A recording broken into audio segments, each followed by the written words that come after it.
So, when I messaged you about this verse of 3, I asked you to find some people that you'd want to verse, and the first pick you had was Arahshii. What made you want to verse him?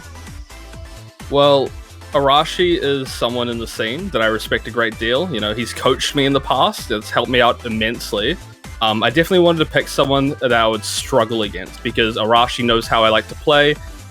He also knows Chloe at least a little bit. He pulled it out against Yumi in one of the big offline majors a little while ago. So, you know, it's definitely a matchup that I can't get away with regular shenanigans. I have to kind of like, you know, put my mind to it and try to like outplay him in the moment.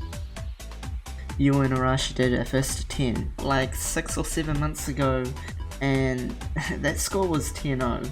And I know that Arahshii gave you a bit of a hard time about it, or sometimes lets you know about it, you know? What do you think will be different about this time? Well, the thing about the first to 10 was that it happened around a time where I thought I was way better than I actually was. Like, I had just come into playing competitive Tekken. My first tournament, I got to grand finals. I reset the bracket against a player that was much better than me. And, you know, it was a very big humbling experience for me.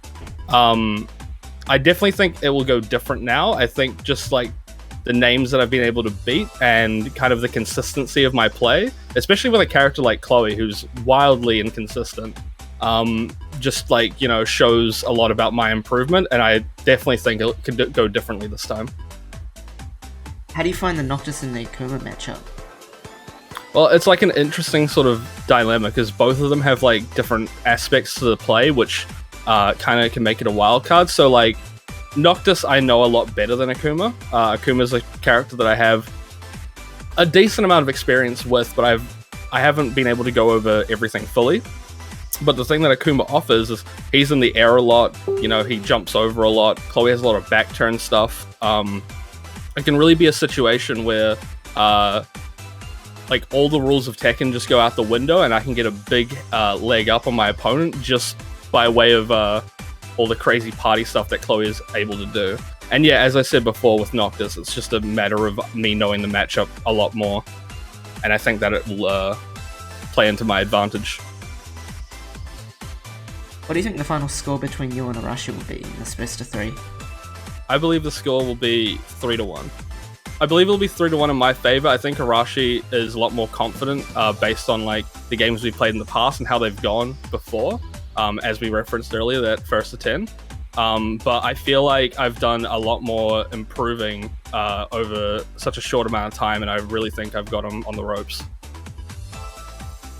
So if Arahshii was in front of you right now, would you give him advice or any words you'd like to say to him before your match? Try not to Sakiyana.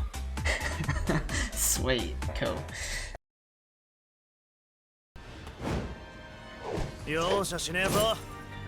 So, when I messaged Naki to pick someone to do a first to 3 with him, you were the top pick. What's your thoughts on that?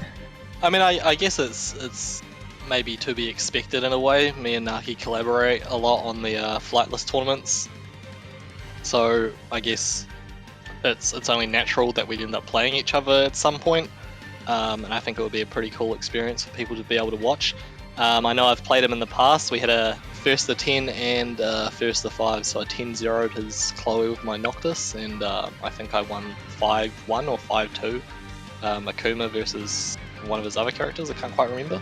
So I know he'll be wanting that run back, especially he's been in the hyperbolic time chamber trying to level up, and it's time to get his revenge potentially, or get another hiding.